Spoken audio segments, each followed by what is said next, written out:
ಪ್ರಮುಖವಾಗಿ ಯಾವುದೇ ಒಂದು ಕಲಬೆರಕೆಯನ್ನು ಬಳಸುವಂಥ ಸಂದರ್ಭದಲ್ಲಿ ಆಹಾರ ಅಧಿಕಾರಿಗಳು ಇದರ ಮೇಲೆ ನಿಗಾ ವಹಿಸುವುದರ ಮೂಲಕ ಬೆಲ್ಲದ ಉತ್ಪಾದನೆಗೆ ಅವಕಾಶ ಕಲ್ಪಿಸಿಕೊಡ್ತಕ್ಕಂಥದ್ದನ್ನು ಕೂಡ ನಾವು ಪ್ರಮುಖವಾಗಿ ಖಾತರಿಪಡಿಸಿಕೊಳ್ಳಬೇಕು.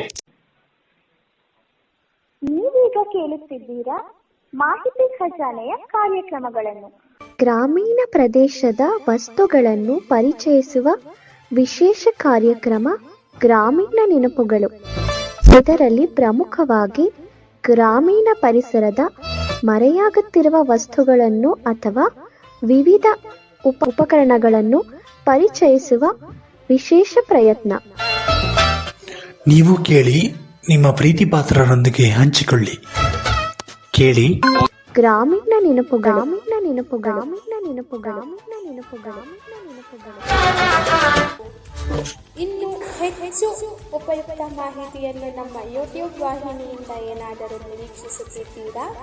ನಿರೀಕ್ಷಿಸಿದಲ್ಲಿ ಬೆಲ್ ಐಕಾನ್ ಅನ್ನು ಕ್ಲಿಕ್ ಮಾಡುವುದರ ಮೂಲಕ ಸಬ್ಸ್ಕ್ರೈಬ್ ಆಗಿ.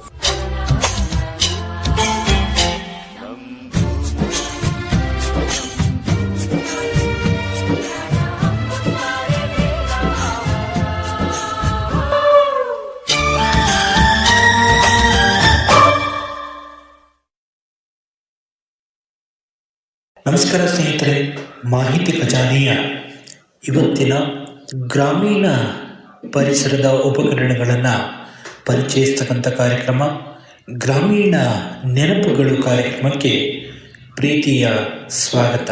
ನಾವು ಹಲವು ವಾರಗಳಿಂದ ಗ್ರಾಮೀಣ ಪರಿಸರದಲ್ಲಿ ಬಳಸ್ತಕ್ಕಂತಹ ಅಮೂಲ್ಯ ಉಪಕರಣಗಳನ್ನು ಪರಿಚಯಿಸ್ತಾ ಬರ್ತಾ ಇದ್ವಿ. ಇವತ್ತು ನಾವು ಪರಿಚಯಿಸ್ತಕ್ಕಂಥ ಉಪಕರಣ ಕೊಪ್ಪರಿಕೆ. ಈ ಕೊಪ್ಪರಿಕೆ ಅಂತಕ್ಕಂತಹ ಉಪಕರಣ ಸಾಮಾನ್ಯವಾಗಿ ಬೆಲ್ಲವನ್ನು ತಯಾರಿ ಮಾಡ್ತಕ್ಕಂತಹ ಸನ್ನಿವೇಶಗಳಲ್ಲಿ ಬಳಸ್ತಕ್ಕಂಥದ್ದನ್ನು ನಾವು ಪ್ರಮುಖವಾಗಿ ಗುರುತಿಸ್ತೇವೆ. ಬೆಲ್ಲವನ್ನು ತಯಾರಿ ಮಾಡತಕ್ಕಂತಹ ಸಂದರ್ಭದಲ್ಲಿ ಇದು ಬಹಳ ಪ್ರಾಮುಖ್ಯತೆ ವಹಿಸ್ತಕ್ಕಂತಹ ಒಂದು ಉಪಕರಣ. ಹಾಗಾದರೆ ಕೊಪ್ಪರಿಕೆ ಅಂದ್ರೇನು ಅನ್ನೋದನ್ನ ಅರ್ಥ ಮಾಡ್ಕೊಳ್ಳೋದಾದ್ರೆ, ಕೊಪ್ಪರಿಕೆ ಎನ್ನುವ ಒಂದು ಪಾತ್ರೆಯನ್ನು ಇದು ಲೋಹದಿಂದ ತಯಾರಿ ಮಾಡಲಾಗುತ್ತೆ. ಇದನ್ನ ಪ್ರಮುಖವಾಗಿ ಗ್ರಾಮೀಣ ಪರಿಸರದಲ್ಲಿ ಬಳಸ್ತಕ್ಕಂಥದ್ದನ್ನ ನಾವು ಗಮನಿಸ್ತೇವೆ. ಹಾಗೆ ಇದು ದೊಡ್ಡ ಪಾತ್ರೆಯ ಬಾಯಿಯ ಪಾತ್ರೆ ಹೊಂದಿರುತ್ತೆ. ಹಾಗೆ ಅಂಡೆಯ ರೂಪದಲ್ಲಿ ಇರ್ತಕ್ಕಂಥದ್ದನ್ನ ನಾವು ಪ್ರಮುಖವಾಗಿ ಗಮನಿಸ್ತೇವೆ. ಈ ಶಬ್ದಕೋಶದ ಈ ಶಬ್ದ ಕಡಾಯಿ ಅಂತಕ್ಕಂಥ ಶಬ್ದ ಕನ್ನಡ ನಿಘಂಟಿನಲ್ಲಿಯೂ ಕೂಡ ಕಂಡು ಬಂದಿರತಕ್ಕಂಥದ್ದನ್ನು ನಾವು ಗಮನಿಸ್ತೇವೆ. ಪ್ರಮುಖವಾಗಿ ಕಬ್ಬಿನ ಹಾಲನ್ನು ದೀರ್ಘಕಾಲದಿಂದ ಕುದಿಸುತ್ತಾ ಪಾಕ ಮಾಡೋದಕ್ಕೂ ಕೂಡ ಇದು ಸಹಾಯ ಮಾಡ್ತಕ್ಕಂಥದ್ದನ್ನು, ಕೃಷಿಕರಿಗೆ ಸಹಾಯ ಮಾಡ್ತಕ್ಕಂಥದ್ದನ್ನು ಪ್ರಮುಖವಾಗಿ ಗುರುತಿಸ್ತೇವೆ. ಇನ್ನು ಪ್ರಮುಖವಾಗಿ ದೊಡ್ಡ ಗಾತ್ರದಲ್ಲಿ ದ್ರವ ಪದಾರ್ಥವನ್ನ ಉಲ್ಲೇಖದ ಮೂಲಕ, ಅಂದರೆ ಈ ದ್ರವ ಪದಾರ್ಥಗಳು ಏನಿರುತ್ತವೆ ಅದನ್ನ ದೊಡ್ಡ ಗಾತ್ರದಲ್ಲಿ ಕುದಿಸಿ ಬೆಲ್ಲದ ಪಾಕವನ್ನ ತಯಾರು ಮಾಡೋದ್ರ ಮೂಲಕ ಬೆಲ್ಲ ತಯಾರಿಕೆ ಕೃಷಿಗೂ ಕೂಡ ಇದು ಪ್ರಧಾನವಾದ ಪಾತ್ರ ವಹಿಸ್ತಕ್ಕಂಥದ್ದನ್ನ ನಾವು ಪ್ರಮುಖವಾಗಿ ಗಮನಿಸ್ತೇವೆ. ಇನ್ನು ಪ್ರಮುಖವಾಗಿ ವಿಜಯಪುರದಂತಹ ಸ್ಥಳೀಯ ಅಧ್ಯಯನದಿಂದ ಕಂಡು ಬಂದಿರತಕ್ಕಂಥ ಅಂಶ ಏನಪ್ಪ ಅಂದರೆ, ಈ ಕಡಾಯಿ ಕೊಪ್ಪರಿಕೆಯನ್ನ ಪ್ರಮುಖವಾಗಿ ಕಾಳು ಕಡ್ಡಿಗಳನ್ನು ತುಂಬಿಡಲು ಹಾಗೂ ಉತ್ತಮವಾದ ಒಳ್ಳೆಯ ಪದಾರ್ಥಗಳನ್ನು ಅಥವಾ ಸಾಂಬಾರುಗಳನ್ನು, ಅನ್ನವನ್ನು ಇಡೋದಕ್ಕೂ ಕೂಡ, ವಿಶೇಷ ಸಮಾರಂಭಗಳಲ್ಲಿ ಇದನ್ನು ಬಳಸೋದಕ್ಕೂ ಕೂಡ ಪ್ರಮುಖವಾಗಿ ಗಮನಿಸ್ತೇವೆ. ಅಂದರೆ ವಿಜಯಪುರದಲ್ಲಿ ಅಧ್ಯಯನ ಮಾಡಿದಂತಹ ಸಂದರ್ಭದಲ್ಲಿ ಕಂಡು ಬಂದಿರತಕ್ಕಂತಹ ಮಾಹಿತಿ ಪ್ರಕಾರ ವಾಡೆ ಅಂತಾರೆ, ಆ ಕಡೆ ವಾಡೆ ಅಂತಕ್ಕಂತಹ ಅದರ ಬದಲಿಗೆ ಇದನ್ನು ಬಳಸ್ತಕ್ಕಂಥ ಸನ್ನಿವೇಶವೂ ಕೂಡ ಕಂಡು ಬಂದಿದೆ. ಕೆಲವೊಂದು ಸಂದರ್ಭಗಳಲ್ಲಿ ಗಂಗಳ ಅಂತಕ್ಕಂತಹ ಪದದಿಂದಲೂ ಕೂಡ ಇದನ್ನು ಕರೆಯಲಾಗುತ್ತೆ. ಆದರೆ ಗಂಗ್ಲ ಮತ್ತು ಕೊಪ್ಪರಿಕೆಗೆ ವ್ಯತ್ಯಾಸ ಇರ್ತಕ್ಕಂಥದ್ದನ್ನು ನಾವು ಗಮನಿಸ್ತೇವೆ. ಗಂಗ್ಲ ಅಂದರೆ ಬಟ್ಲು ಅಂತಕ್ಕಂತಹ ಅರ್ಥವನ್ನು ಕೂಡ ಸೂಚಿಸ್ತಕ್ಕಂಥದ್ದನ್ನು ಕನ್ನಡ ನಿಘಂಟಿನಲ್ಲಿ ನಾವು ಪ್ರಮುಖವಾಗಿ ಗಮನಿಸ್ತೇವೆ. ಆದ್ದರಿಂದ ಪದ ಸಂಸ್ಕೃತಿಯಲ್ಲಿ ವಿಶೇಷವಾಗಿ ಕೃಷಿ ಕ್ಷೇತ್ರದಲ್ಲಿ ಇವೆರಡಕ್ಕೂ ಕೂಡ ಹೋಲಿಕೆಯನ್ನು ಮಾಡೋದಕ್ಕೆ ಸಾಧ್ಯವಾಗಲ್ಲ. ಪ್ರಮುಖವಾಗಿ ಬೆಲ್ಲವನ್ನು ತಯಾರಿ ಮಾಡ್ತಕ್ಕಂತಹ ಈ ಕೊಪ್ಪರಿಕೆ ಬೃಹತ್ ಗಾತ್ರದಲ್ಲಿರ್ತದೆ. ಹಾಗೆ ಹೆಚ್ಚು ಕುದಿಯುವಿಕೆಯ ಮೂಲಕ ಇದು ತನ್ನ ಮಹತ್ವವನ್ನು ಉಳಿಸ್ಕೊಂಡಿರ್ತಕ್ಕಂಥದ್ದನ್ನು ಕೂಡ ಪ್ರಮುಖ ನೆಲೆಯಲ್ಲಿ ಗಮನಿಸ್ತೇವೆ. ಪ್ರಮುಖವಾಗಿ ಕೊಪ್ಪರಿಕೆಯಲ್ಲಿ ಬಳಸ್ತಕ್ಕಂತಹ ಲೋಹಗಳನ್ನು ನಾವು ಎಚ್ಚರಿಕೆಯಿಂದ ಬಳಸಬೇಕಾಗುತ್ತೆ. ಯಾಕಂದರೆ ಬೆಲ್ಲದ ಅಂತಿಮ ನಿರ್ಣಯವನ್ನು ತಿಳಿಸ್ತಕ್ಕಂಥದ್ದೇ ಇಂತಹ ಲೋಹಗಳು.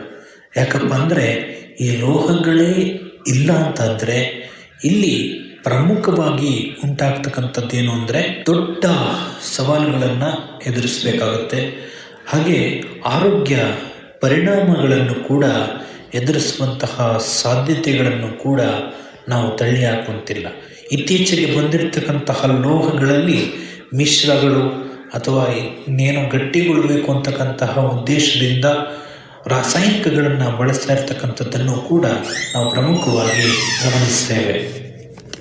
ಇನ್ನು ಆರಂಭ ಕಾಲದಿಂದಲೂ ಕೂಡ ತಾಮ್ರ ಅಂತಕ್ಕಂಥದ್ದು ಮಾನವನ ಬಳಕೆಯ ಮೊದಲ ಲೋಹವಾಗಿ ನಾವು ಗುರುತಿಸ್ತೇವೆ. ವಿಶೇಷವಾಗಿ ಕೊಪ್ಪರಿಕೆಗಳು ತಾಮ್ರದ ರೂಪದಲ್ಲಿಯೂ ಕೂಡ ರೂಪುಗೊಳ್ತಕ್ಕಂಥದ್ದನ್ನು ವಿಶಿಷ್ಟವಾಗಿ ಗಮನಿಸ್ತೇವೆ. ಇದಿಷ್ಟೇ ಅಲ್ಲದೆ ಕಂಚಿನ ರೂಪದಲ್ಲಿಯೂ ಕೂಡ ಮಿಶ್ರ ಲೋಹವಾಗಿ ಬಳಸ್ತಕ್ಕಂಥದ್ದರಿಂದ ಇದು ತುಕ್ಕು ನಿರೋಧಕ ಶಕ್ತಿಯನ್ನು ಹೊಂದಿರುತ್ತೆ. ಹಾಗೆ ಆರೋಗ್ಯಕ್ಕೂ ಕೂಡ ಒಳ್ಳೆಯದು ಅಂತಕ್ಕಂಥದ್ದು ತಜ್ಞರು ಹೇಳ್ತಕ್ಕಂತಹ ಅಭಿಪ್ರಾಯ. ಇವೆಲ್ಲವೂ ಕೂಡ ಒಂದು ಕಡೆಯಾದರೆ ಆನಂತರದಲ್ಲಿ ಬಂದದ್ದು ಕಬ್ಬಿಣದಿಂದಾಗಿ ಬೆಲ್ಲದ ಉತ್ಪಾದನೆಯಲ್ಲಿಯೂ ಕೂಡ ಒಂದಿಷ್ಟು ಬದಲಾವಣೆಗಳು ಬಂತು. ಹಾಗೆ ಮಿತಿಗಳು ಕೂಡ ಬಂದಿದ್ದನ್ನು ನಾವು ಪ್ರಮುಖವಾಗಿ ಗಮನಿಸ್ತೇವೆ. ಇದರಿಂದ ಏನಾಯ್ತಪ್ಪ ಅಂದರೆ ಕಬ್ಬಿಣದ ಕಲ್ಮಶಗಳು ಬೆಲ್ಲದೊಂದಿಗೆ ಸೇರಿಕೊಂಡು ಬೆಲ್ಲ ಬಣ್ಣ ಬದಲಾಯಿತು. ಮಾರುಕಟ್ಟೆಯಲ್ಲಿ ಬೇಡಿಕೆ ಕೂಡ ಕ್ರಮೇಣವಾಗಿ ಕಡಿಮೆ ಆಗ್ತಾ ಬಂತು. ಅನಾರೋಗ್ಯದ ಸೃಷ್ಟಿಗೆ ಕಾರಣವಾಗಿದ್ದನ್ನು ಕೂಡ ಪ್ರಮುಖ ನೆಲೆಯಲ್ಲಿ ಗುರುತಿಸ್ತೇವೆ. ಇವೆಲ್ಲದರ ಪರಿಣಾಮವಾಗಿ ನಮ್ಮ ತಂತ್ರಜ್ಞನಿಗೆ ಅಥವಾ ಬೆಲ್ಲ ತಯಾರಿ ಮಾಡ್ತಕ್ಕಂಥವರಿಗೆ ಒಂದು ಏನಾಯ್ತಪ್ಪ ಅಂದರೆ ಪರೋಕ್ಷವಾಗಿ ಪ್ರೋತ್ಸಾಹ ನೀಡೋದಕ್ಕೆ ಆರಂಭ ಆಯಿತು. ಅಂದರೆ ಕಲ್ಮಶಗಳ ಕಲಬೆರಕೆಗೆ ಇದು ಒಂದು ದಾರಿ ಮಾಡಿಕೊಡ್ತು.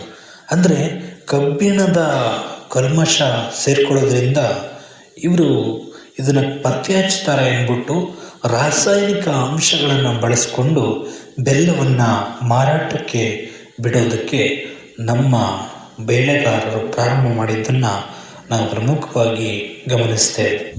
ಇದೇ ಪ್ರಕಾರವಾಗಿ ಆಧುನಿಕತೆ ಬೆಳೆದಂತೆ ಇಲ್ಲೂ ಕೂಡ ಬದಲಾವಣೆಯಾಗಿದ್ದನ್ನು ಗಮನಿಸ್ತೇವೆ. ಸ್ಟೀಲ್ಲೇಸ್ 304 ಒಂದು ಉಪಕರಣವನ್ನು ಈ ಕೊಪ್ಪರಿಕೆಯಲ್ಲಿ ಬಳಸೋದಕ್ಕೆ ಪ್ರಾರಂಭ ಮಾಡಿದರು. ಇದರಿಂದ ಲೋಹ ಬಳಸಿರೋ ಪರಿಣಾಮದಿಂದಾಗಿ ಏನಾಯ್ತಪ್ಪ ಅಂದರೆ ರಾಸಾಯನಿಕಗಳು ಕಬ್ಬಿನ ಹಾಲಿನೊಂದಿಗೆ ಸೇರ್ಪಡೆಗೊಳ್ಳೋದು ಕಡಿಮೆ ಆಯಿತು. ಇದರಿಂದ ರಾಸಾಯನಿಕ ಅಂಶ ಇಲ್ಲದೆ ಬೆಲ್ಲ ಶುದ್ಧವಾಗಿ ತಯಾರಾಗೋದಕ್ಕೆ ಪ್ರಾರಂಭವಾಗಿದ್ದನ್ನು ಪ್ರಮುಖವಾಗಿ ಗಮನಿಸ್ತೇವೆ. ಇನ್ನು ಪ್ರಮುಖವಾಗಿ ಮಂಡ್ಯ ಜಿಲ್ಲೆಯ ಕೆಲವು ರೈತಾಪಿ ವರ್ಗದವರು, ವಿಶೇಷವಾಗಿ ಸೋಮಶೇಖರ ಗೌಡ ಅಂತಕ್ಕಂಥವರು ಕೂಡ ಇತ್ತೀಚೆಗೆ ಬದಲಾವಣೆಗಳನ್ನು ತಂದಿದ್ದಾರೆ. ಹಾಗೆ ಸ್ಟೀಲ್ ಕೊಪ್ಪರಿಕೆಗಳನ್ನು ಬಳಸೋದ್ರ ಮೂಲಕ ಹೊಸ ಇತಿಹಾಸಕ್ಕೆ ನಾಂದಿ ಹಾಡಿದ್ದಾರೆ. ಅಂದರೆ ಈ ಸ್ಟೀಲ್ ಕೊಪ್ಪರಿಕೆಯನ್ನು ಬಳಸೋದ್ರಿಂದ ಇಲ್ಲಿ ಪ್ರಮುಖವಾಗಿ ಏನಾಗುತ್ತಪ್ಪ ಅಂದರೆ ರಾಸಾಯನಿಕ ಅಂಶ ಇರೋದಿಲ್ಲ. ಎಲ್ಲವೂ ಕೂಡ ಶುದ್ಧವಾದ ಬೆಲ್ಲ ತಯಾರಿಕೆಗಳು, ವಿಶೇಷವಾಗಿ ಮಂಡ್ಯ ಜಿಲ್ಲೆಯಲ್ಲಿ ಕಂಡುಬಂದಿರತಕ್ಕಂಥದ್ದನ್ನು ಕೂಡ ನಾವು ಪ್ರಮುಖವಾಗಿ ಗಮನಿಸ್ತೇವೆ. ಇದಿಷ್ಟೇ ಅಲ್ಲದೆ ಸುಮಾರು 1 ಕೋಟಿ ವೆಚ್ಚದಲ್ಲಿ ಅಲ್ಲಿನ ಇಂಜಿನಿಯರ್ಗಳು ಇಂತಹ ಲೋಹಗಳನ್ನು ಬಳಸಿಕೊಂಡು, ವಿಶೇಷವಾಗಿ ಸ್ಟೀಲ್ ಲೋಹಗಳನ್ನು ಬಳಸೋದರ ಮೂಲಕ ಯಶಸ್ವಿ ಕಂಡಿರತಕ್ಕಂಥದ್ದನ್ನು ಕೂಡ ನಾವು ಪ್ರಮುಖವಾಗಿ ಗಮನಿಸ್ತೇವೆ. ಈ ಎಲ್ಲ ಬದಲಾವಣೆಗಳಿಂದ ಏನಾಯ್ತಪ್ಪ ಅಂದರೆ, ಪ್ರಮುಖವಾಗಿ ವಿದೇಶಗಳಲ್ಲಿ, ದೇಶ ವಿದೇಶಗಳಲ್ಲಿ ಜಗತ್ತಿನಾದ್ಯಂತ ಬೆಲ್ಲದ ಮಾರಾಟಕ್ಕೆ ಇದು ಅವಕಾಶವನ್ನು ಕಲ್ಪಿಸ್ಕೊಡ್ತು.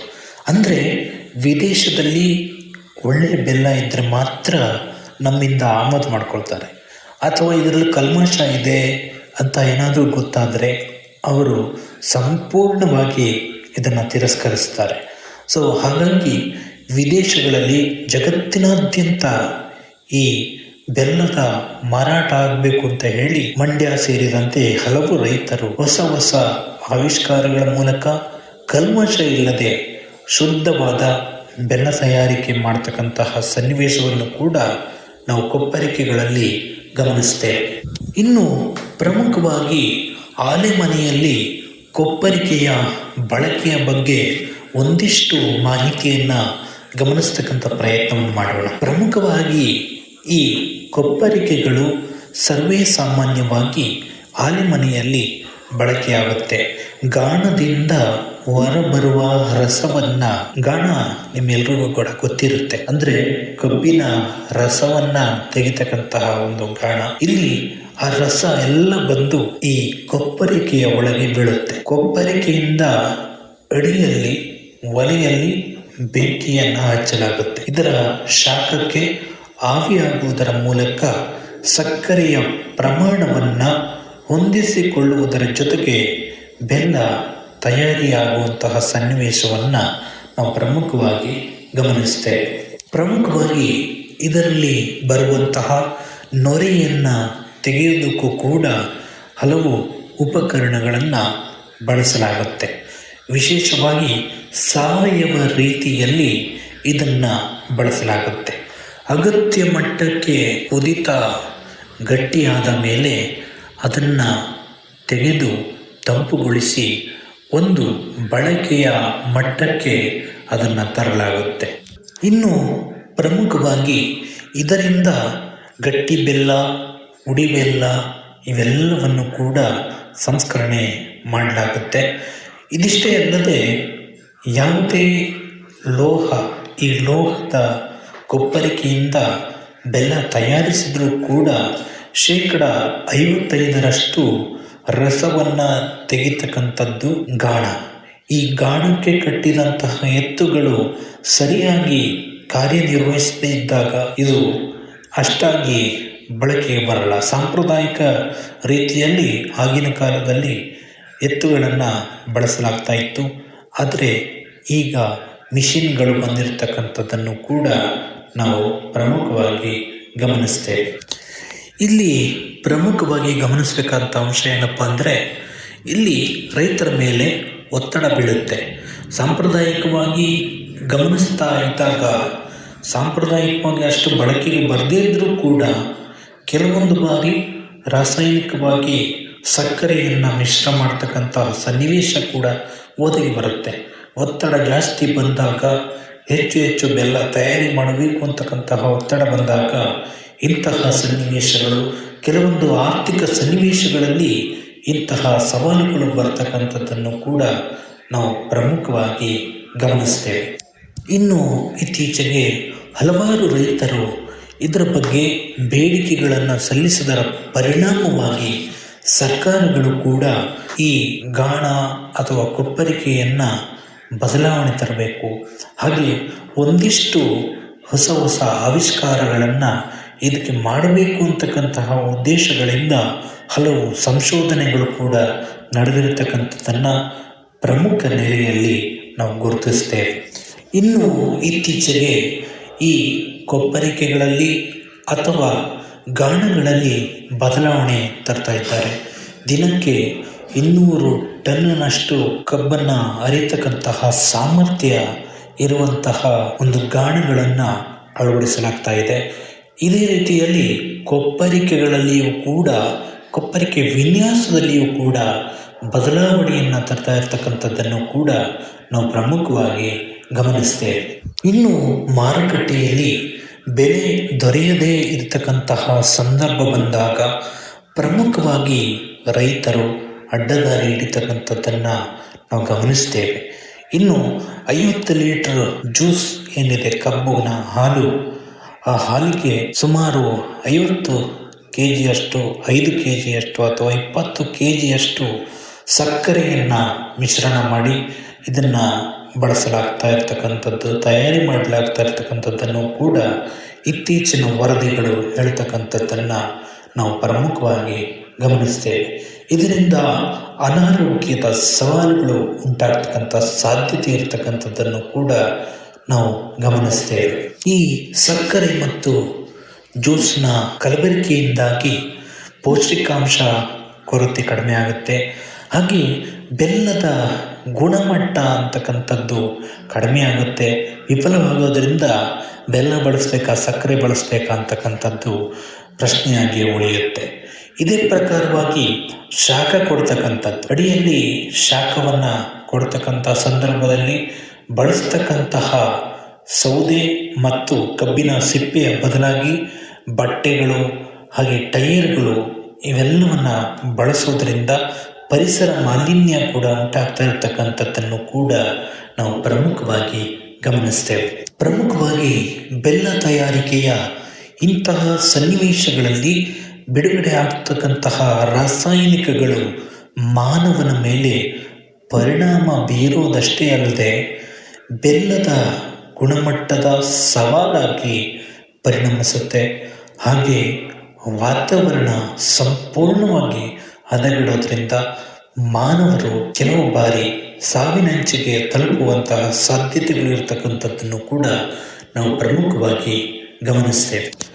ಇನ್ನು ಪ್ರಮುಖವಾಗಿ ಸಾವಯವ ರೀತಿಯಲ್ಲಿ ಬೆಲ್ಲ ತಯಾರಿಕೆಗೆ ಹೆಚ್ಚು ಪ್ರೋತ್ಸಾಹದಾಯಕ ಬೆಲೆ ನೀಡಲಾಗ್ತಾ ಇದೆ. ವಿಶೇಷವಾಗಿ ಮಲೆನಾಡು ಪ್ರದೇಶದಲ್ಲಿ ಇದಕ್ಕೆ ಬೇಡಿಕೆ ಹೆಚ್ಚಾಗಿರ್ತಕ್ಕಂಥದ್ದನ್ನು ನಾವು ಪ್ರಮುಖವಾಗಿ ಗಮನಿಸ್ತೇವೆ. ಇದೇ ಪ್ರಕಾರವಾಗಿ ಈ ಕೊಪ್ಪರಿಕೆಯಿಂದ ಬಳಸ್ತಕ್ಕಂತಹ ಹಲವು ರೀತಿಯ ಇಂತಹ ಯೋಜಿತ ನೀತಿಗಳು ವಿಶೇಷವಾಗಿ ಹೊಸ ಹೊಸ ಆಲೋಚನೆಗಳ ಮೂಲಕ ತಮ್ಮದೇ ಆದಂತಹ ನೆಲೆಯಲ್ಲಿ ರೂಪುಗೊಂಡಿರ್ತಕ್ಕಂಥದ್ದನ್ನು ಕೂಡ ನಾವು ಗಮನಿಸ್ತೇವೆ. ಇದು ಪ್ರಮುಖವಾಗಿ ಮುಂಬೈ, ಅಮೇರಿಕಾ, ಗೋವಾ ಈ ರೀತಿಯ ಮಹಾರಾಷ್ಟ್ರ, ಆಸ್ಟ್ರೇಲಿಯಾ, ಶ್ರೀಲಂಕಾ ಈ ರೀತಿಯ ವಿದೇಶಗಳಿಗೂ ಕೂಡ ರಫ್ತಾಗ್ತಾ ಇರ್ತಕ್ಕಂಥದ್ದು, ಹಾಗೆ ಬೇಡಿಕೆ ಕೂಡ ಹೆಚ್ಚಾಗ್ತಾ ಇರ್ತಕ್ಕಂಥದ್ದು ನಮ್ಮ ಕೊಪ್ಪರಿಕೆಯ, ವಿಶೇಷವಾಗಿ ಗ್ರಾಮೀಣ ಪರಿಸರದಲ್ಲಿ ಬಳಸ್ತಕ್ಕಂತಹ ಈ ಕೊಪ್ಪರಿಕೆಯ ಮಹತ್ವವನ್ನು ಒತ್ತಿ ಹೇಳ್ತಕ್ಕಂಥದ್ದನ್ನು ನಾವು ಪ್ರಮುಖವಾಗಿ ಗಮನಿಸ್ತೇವೆ. ಇನ್ನು ಪ್ರಮುಖವಾಗಿ ಬೆಲ್ಲದ ಈ ತಯಾರಿಕೆಯಲ್ಲಿ ಏಲಕ್ಕಿ, ದಾಲ್ಚಿನ್ನಿ, ಶುಂಠಿ, ಕರಿಮೆಣಸು ಈ ರೀತಿಯ ಪದಾರ್ಥಗಳನ್ನು ಬಳಸಿಕೊಳ್ಳುವುದರ ಮೂಲಕ ಬೆಲ್ಲದ ಗುಣಮಟ್ಟವನ್ನು ಇನ್ನಷ್ಟು ಎತ್ತರಕ್ಕೆ ಕೊಂಡೊಯ್ಯತಕ್ಕಂಥ ಪ್ರಯತ್ನವನ್ನು ಕೂಡ ನಮ್ಮ ರೈತಾಪಿ ವರ್ಗ ಮಾಡ್ತಾ ಇರ್ತಕ್ಕಂಥದ್ದನ್ನು ಕೂಡ ನಾವು ಪ್ರಮುಖವಾಗಿ ಗಮನಿಸ್ತೇವೆ. ಇನ್ನು ಪ್ರಮುಖವಾಗಿ ಸಾಂಸ್ಕೃತಿಕ ಹಿನ್ನೆಲೆಯನ್ನು ಗಮನಿಸಿದಾಗ ಬೆಲ್ಲದ ಮಹತ್ವ ಏನು, ಹಾಗೆ ಕೊಪ್ಪರಿಕೆಯ ಮಹತ್ವ ಏನು ಅನ್ನೋದು ಅರ್ಥ ಆಗುತ್ತೆ. ಅದೇನಪ್ಪ ಅಂದರೆ ಪ್ರಮುಖವಾಗಿ ಉತ್ತರ ಕನ್ನಡ ಜಿಲ್ಲೆ, ಸಿದ್ದಾಪುರ, ಸಿರ್ಸಿ ಈ ಭಾಗಗಳಲ್ಲಿ ಆನೆಮನೆ ಹಬ್ಬವನ್ನು ಮಾಡಲಾಗುತ್ತೆ. ಸುಮಾರು ಜನವರಿಯಿಂದ ಹಿಡಿದು ಮಾರ್ಚ್ ಅಂತ್ಯದವರೆಗೆ ಇಲ್ಲಿ ಹಬ್ಬದ ರೀತಿಯಲ್ಲಿ ಸಂಭ್ರಮಾಚರಣೆಯನ್ನು ಮಾಡಲಾಗುತ್ತೆ. ಈ ಸಂಭ್ರಮಾಚರಣೆಗಳು ವಿಶೇಷವಾಗಿ ಆನೆಮನೆಯ ಮಹತ್ವ ಹಾಗೆ ಕೊಪ್ಪರಿಕೆಯ ಮಹತ್ವವನ್ನು ಅರ್ಥೈಸೋದು ಜನರಿಗೆ, ಹಾಗೆ ಯುವ ಪೀಳಿಗೆಗೆ ಉಪನ್ಯಾಸಗಳನ್ನು ನೀಡೋದು, ಹಾಗೆ ಇದನ್ನು ಹೇಗೆ ತಯಾರು ಮಾಡಬೇಕು ಅಂತಕ್ಕಂತಹ ತರಬೇತಿಗಳನ್ನು ನೀಡುವುದರ ಮೂಲಕ ಹಬ್ಬದ ರೂಪದಲ್ಲಿ ಆಚರಣೆ ಮಾಡಲಾಗುತ್ತೆ. ಇದೇ ಪ್ರಕಾರವಾಗಿ ಹಲವಾರು ಹಬ್ಬದ ಆಚರಣೆ ಅಂದರೆ ಇಲ್ಲಿ ಪ್ರಮುಖವಾಗಿ ಬಿಸಿ ಬಿಸಿ ಬೆಲ್ಲದ ಪಾನಕವನ್ನು ನೀಡೋದು ಹಾಗೆ ಹಾಲನ್ನು ನೀಡೋದು ಈ ಹಬ್ಬದ ಒಂದು ವಿಶೇಷ. ಅಷ್ಟೇ ಅಲ್ಲದೆ ಯುವ ಪೀಳಿಗೆಗೆ ಇದರ ಬಗ್ಗೆ ಅರಿವು ಮೂಡಿಸೋದಕ್ಕೆ ಅವಕಾಶವನ್ನು ಕಲ್ಪಿಸಿಕೊಡ್ತಕ್ಕಂಥದ್ದನ್ನು ಕೂಡ ನಾವು ಪ್ರಮುಖವಾಗಿ ಗಮನಿಸ್ತೇವೆ. ಇನ್ನು ಔಷಧೀಯ ಗುಣ ಇರತಕ್ಕಂತಹ ಹಲವಾರು ಪದಾರ್ಥಗಳನ್ನು ಬಳಸಲಾಗುತ್ತೆ. ನೆಲ್ಲಿಕಾಯಿ ಇರ್ಬೋದು, ಶುಂಠಿ ಇರ್ಬೋದು, ಏಲಕ್ಕಿ ಇರ್ಬೋದು, ಬೆಳ್ಳುಳ್ಳಿ ಇರಬಹುದು. ಇಂತಹ ಹಲವಾರು ಪದಾರ್ಥಗಳನ್ನು ಬಳಸುವುದರ ಮೂಲಕ ಬೆಲ್ಲ ತಯಾರಿಸಿ ಬಂದ ನೆಂಟರುಗಳಿಗೆ ನೀಡುವುದರ ಮೂಲಕ ವಿಶಿಷ್ಟವಾಗಿ ಹಬ್ಬವನ್ನು ಆಚರಣೆ ಮಾಡಲಾಗುತ್ತೆ. ಹಾಗೆ ಇದು ಒಂದು ಸಾಂಸ್ಕೃತಿಕ ಕೇಂದ್ರ ಬಿಂದುವಾಗಿರದೆ ಕೇವಲ ಪಾತ್ರೆಯಾಗಿರದೆ ಒಂದು ವಿಶೇಷವಾಗಿ ಗ್ರಾಮೀಣ ಪರಿಸರದ ಒಂದು ಉಪಕರಣವಾಗಿ ನಾವು ಈ ಉಪಕರಣವನ್ನು ನಾವು ಗಮನಿಸ್ತೇವೆ. ಇನ್ನು ಆರ್ಥಿಕ ದೃಷ್ಟಿಕೋನದಿಂದ ಇದನ್ನು ಗಮನಿಸಿದಾಗ ಪ್ರಮುಖವಾಗಿ ಎಲ್ಲ ರೈತಾಪಿ ವರ್ಗಗಳಿಗೆ ಅವಕಾಶವನ್ನು ಕಲ್ಪಿಸಿಕೊಡೋದಕ್ಕೋಸ್ಕರ ಕಂಪನಿಗಳನ್ನು ತಯಾರು ಮಾಡಲಾಗಿದೆ. ಈ ಕಂಪನಿಗಳ ಮೂಲಕ ಆರ್ಥಿಕ ವ್ಯವಸ್ಥೆಯನ್ನು ಸುಧಾರಿಸುವುದಕ್ಕೋಸ್ಕರ ಹಲವಾರು ವ್ಯವಸ್ಥೆಗಳನ್ನು ಕಲ್ಪಿಸಿಕೊಟ್ಟಿರ್ತಕ್ಕಂಥದ್ದನ್ನು ಕೂಡ ನಾವು ಪ್ರಮುಖವಾಗಿ ಗಮನಿಸ್ತೇವೆ. ಇನ್ನು ಪ್ರಮುಖವಾಗಿ ಈ ಆರ್ಥಿಕ ವ್ಯವಸ್ಥೆಯನ್ನು ತಗ್ಗಿಸುವುದಷ್ಟೇ ಅಲ್ಲದೆ ಆಹಾರ ಮೇಳಗಳು, ವಿವಿಧ ಆರ್ಥಿಕ ಮೇಳಗಳ ಮೂಲಕ ನೇರವಾಗಿ ರೈತರಿಂದ ಗ್ರಾಹಕರಿಗೆ ಮಾರಾಟ ಮಾಡಿಸುವಂತಹ ವ್ಯವಸ್ಥೆಯನ್ನು ಕೂಡ ಉತ್ತರ ಕರ್ನಾಟಕದಲ್ಲಿ ಕಲ್ಪಿಸಿರ್ತಕ್ಕಂಥದ್ದನ್ನು ಪ್ರಮುಖವಾಗಿ ಗಮನಿಸ್ತೇವೆ. ಇನ್ನು ಪ್ರಮುಖವಾಗಿ ಈ ವ್ಯವಸ್ಥೆಗಳನ್ನು ಕಲ್ಪಿಸೋದಕ್ಕೆ ಸರ್ಕಾರಗಳು ಆರ್ಥಿಕ ನೆರವನ್ನು ನೀಡಬೇಕು. ಹಾಗೆ ಗಾಣದ ದಕ್ಷತೆಯನ್ನು ಹೆಚ್ಚಿಸಬೇಕು. ಹಾಗೆ ಕೊಪ್ಪರಿಕೆಯ ಖರೀದಿಗೆ ಅವಕಾಶವನ್ನು ಕಲ್ಪಿಸಿಕೊಡ್ತಕ್ಕಂಥ ಪ್ರಯತ್ನವನ್ನು ಕೂಡ ಮಾಡಬೇಕಾಗಿದೆ. ಇನ್ನು ಪ್ರಮುಖವಾಗಿ CFTRI ಸೇರಿದಂತೆ ಹಲವು ಆಹಾರ ಭದ್ರತಾ ಯೋಜನೆಗಳು ಅಥವಾ ಶಿಬಿರಗಳು ನೀಡತಕ್ಕಂತಹ ಮಾಹಿತಿಗಳನ್ನು ಆಧರಿಸಿಕೊಂಡು ನಾವು ಉತ್ಪಾದನೆಯನ್ನು ಮಾಡಬೇಕಾಗುತ್ತೆ.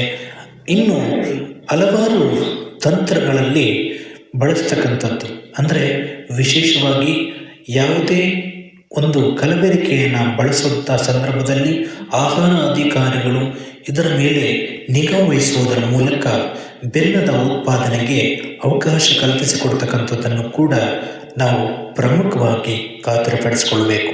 ಇನ್ನು ಇದರಿಂದ ಏನಾಗುತ್ತೆಪ್ಪ ಅಂದರೆ ಉತ್ಪಾದನೆಗೆ ಕಡಿವಾಣ ಹಾಕಬೇಕು. ಅಂದರೆ ಈ ಕಲಬೆರಕೆಯನ್ನು ತಡೆಗಟ್ಟೋದಕ್ಕೆ ದಂಡಗಳನ್ನು ವಿಧಿಸುವುದರ ಮೂಲಕ ದುರಾಸೆಯನ್ನು ತಡಿಬೇಕಾಗತ್ತೆ. ಹಾಗೆ ಹಲವಾರು ರಾಸಾಯನಿಕ ಉಪಕರಣ ವಸ್ತುಗಳನ್ನು ಬಳಸಿ ತಯಾರು ಮಾಡತಕ್ಕಂತಹ ಬೆಲ್ಲವನ್ನು ಕೂಡ ಇಲ್ಲಿ ತಡೆ ಹಿಡಿಯುವುದರ ಮೂಲಕ ಸಾರ್ವಜನಿಕರ ಆರೋಗ್ಯವನ್ನು ರಕ್ಷಿಸತಕ್ಕಂಥದ್ದು ಕೂಡ ಸರ್ಕಾರದ ಪ್ರಮುಖ ಜವಾಬ್ದಾರಿಯಾಗಬೇಕು. ಇನ್ನು ಕಬ್ಬಿನಲ್ಲಿಯೂ ಕೂಡ ಹಲವು ತಳಿಗಳನ್ನು ಉತ್ಪಾದನೆ ಮಾಡಬೇಕಾಗುತ್ತೆ. ಕೃಷಿ ವಿಶ್ವವಿದ್ಯಾನಿಲಯಗಳು ಈ ಬಗ್ಗೆ ಗಮನವಹಿಸುವುದರ ಮೂಲಕ ತನ್ನದೇ ಆದಂತಹ ಹೊಸ ಚಿಂತನೆಗಳನ್ನು ರೂಪಿಸಿಕೊಂಡು ಈ ಹೊಸ ಯೋಜನೆಗೆ ಕೈ ಹಾಕಿದಾಗ ಮಾತ್ರ ಇಂತಹ ವಸ್ತುಗಳು ತಮ್ಮದೇ ಆದಂತಹ ರೀತಿಯಲ್ಲಿ ಬದಲಾವಣೆ ಆಗ್ತಕ್ಕಂಥದ್ದನ್ನು ಕೂಡ ನಾವು ಪ್ರಮುಖವಾಗಿ ಗಮನಿಸ್ತೇವೆ. ಇನ್ನು ರೈತ ಕಂಪನಿಗಳು ಉತ್ತಮ ಬೆಲೆಯನ್ನು ಒದಗಿಸುವುದರ ಮೂಲಕ ಅಂತಾರಾಷ್ಟ್ರೀಯ ಮಟ್ಟದಲ್ಲಿಯೂ ಕೂಡ ನೇರವಾಗಿ ಮಾರಾಟ ಮಾಡೋದಕ್ಕೂ ಕೂಡ ಅವಕಾಶವನ್ನು ಕಲ್ಪಿಸಿಕೊಡ್ಬೇಕು. ಇನ್ನು ಕೊನೆಯದಾಗಿ ಹೇಳೋದಾದರೆ ಯಾವುದೇ ಒಂದು ಉಪಕರಣ ತನ್ನ ಮಹತ್ವವನ್ನು ಉಳಿಸ್ಕೋಬೇಕು ಅಂದರೆ ಅಲ್ಲಿ ಕಲಬೆರಕೆ ಅಂತಕ್ಕಂಥದ್ದು ಇರಬಾರ್ದು. ಕೊಪ್ಪರಿಕೆಯ ಮಹತ್ವವನ್ನು ಇಡೀ ದೇಶ ವಿದೇಶಕ್ಕೆ ತಲುಪಿಸಿರ್ತಕ್ಕಂಥದ್ದು ನಮ್ಮ ರೈತಾಪಿ ವರ್ಗ. ಈ ರೈತಾಪಿ ವರ್ಗವು ಉಳಿಬೇಕು. ಹಾಗೆ ಸಮಗ್ರವಾಗಿ ಅವರ ಉತ್ಪನ್ನವನ್ನು ಮಾರಾಟ ಮಾಡಬೇಕು ಅಂದರೆ ನ್ಯಾಯಯುತವಾದ ಬೆಲೆಯನ್ನು ನೀಡಬೇಕು.